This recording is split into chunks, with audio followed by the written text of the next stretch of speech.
Hi, my dear friend. Good morning, all of you. My YouTube channel future model शिक्षा सेवा संस्थान and coaching centre पर आपका स्वागत है। आज के लिए जो क्लास है रसायन विज्ञान क्लास 10th की, जिसमें आपको पढ़ाया जाएगा अम्ल क्षार एवं लवण। अम्ल क्षार एवं लवण चैप्टर 2 है। अम्ल क्षार एवं लवण, जिसे इंग्लिश में कहते हैं acid, base and salt. Acid, base and salt, ये चैप्टर 2 है क्लास 10th का।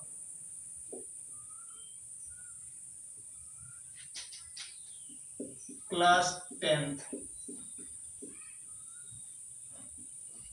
रसायन विज्ञान।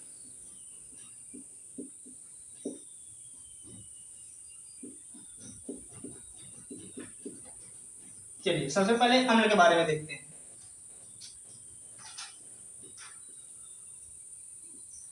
अम्ल एसिड। चलिए देखते हैं अम्ल क्या होता है।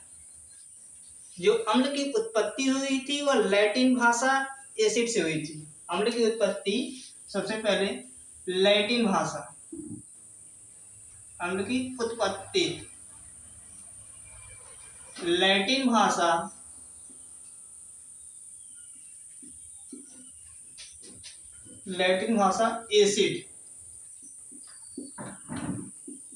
एसिड से हुई थी।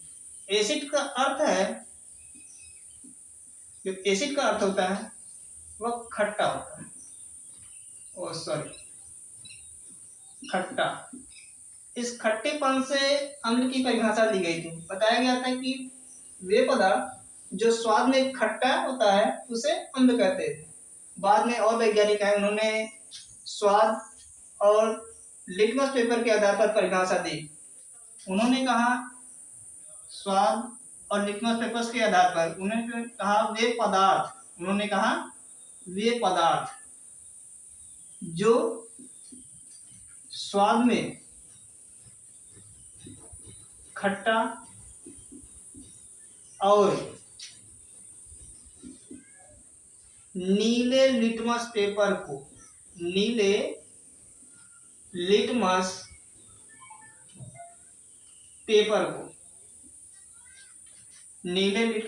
को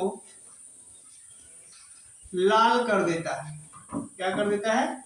लाल कर देता है। उसे अम्ल कहते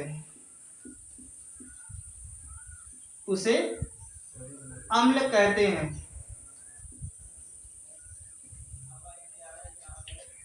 बाद में आए आर्हेनियस साहब।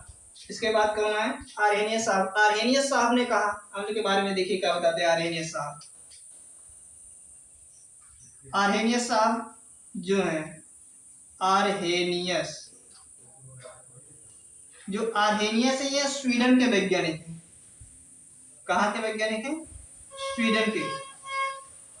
आर्हेनियस ने सन 1884 ईस्वी में कहा, इन्होंने अपना मत दिया अम्ल के बारे में। इन्होंने कहा कि वे पदार्थ जो जल में घोलने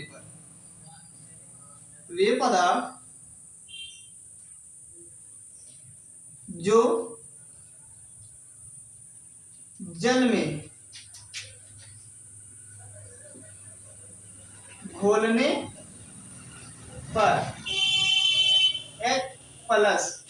H+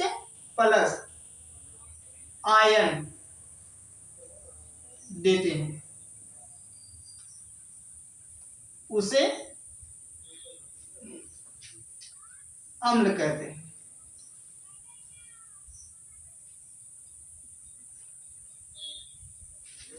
आर्हेनियस साहब ने कहा 1884 में अम्ल के बारे में कहा कि वे पदार्थ जो जल में घोलने पर H+ आयन देते हैं उसे अम्ल कहते हैं। इसके बाद देखेंगे हम अम्ल के प्रकार। पहले आप स्क्रीनशॉट ले लीजिए, तब आगे पढ़ाया जाए।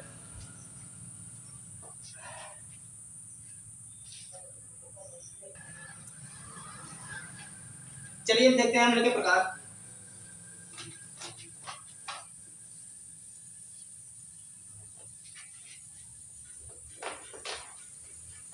अम्ल के प्रकार,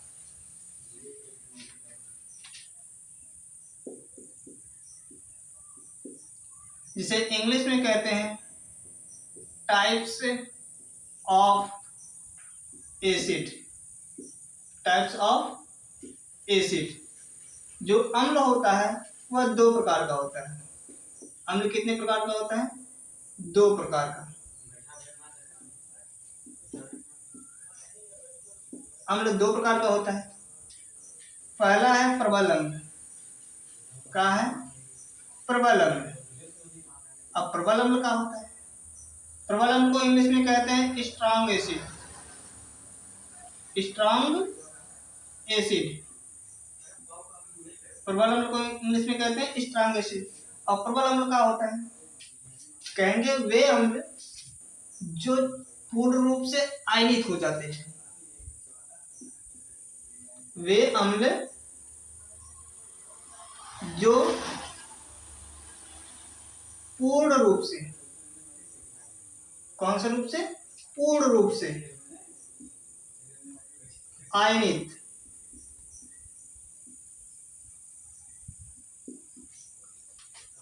हो जाते हैं,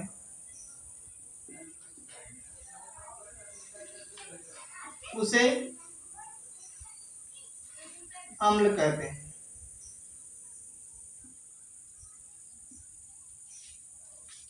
वे अम्ल जो पूर्ण रूप से आयनित हो जाते हैं उसे अम्ल कहते हैं। प्रबल अम्ल का उदाहरण क्या होता है? जैसे प्रबल अम्ल है HNO3, जिसे नाइट्रिक एसिड कहा जाता है। इसके बाद है H2SO4। कौन सा है? H2SO4, जिसे सल्फ्यूरिक एसिड कहा जाता है। इसके बाद है HCl। HCl को क्या बोला जाता है? Hydrochloric acid. Hydrochloric acid, PTC आगे भी है। चलिए नाम भी लिख देते हैं। नाइट्रिक अम्ल, नाइट्रिक अम्ल, सल्फ्यूरिक,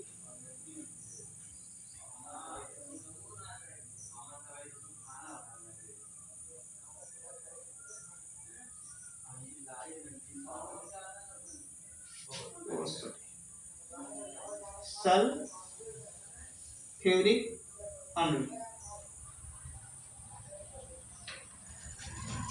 HCl को हाइड्रोक्लोरिक अम्ल बोला जाता है। हाइड्रोक्लोरिक अम्ल। इंग्लिश लिखने में थोड़ा आसानी होती है। चलिए प्रबल अम्ल हो गया। इसके बाद देखते हैं दुर्बल अम्ल।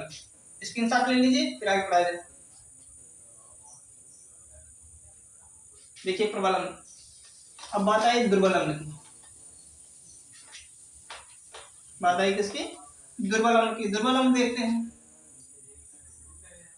दुर्बल अम्ल, जिसे इंग्लिश में वीक एसिड कहा जाता है। Weak acid. अब देखते हैं वीक एसिड का होता है। कहेंगे वे अम्ल। क्या कहेंगे? वे अम्ल जो, वे अम्ल जो पूर्ण रूप से, वे अम्ल जो पूर्ण रूप से आयनित नहीं होता है।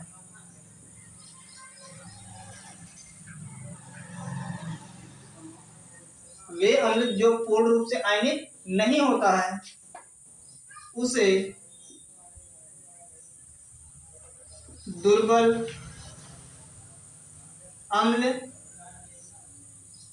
कहते हैं। दुर्बल अम्ल कहते हैं। जैसे उदाहरण है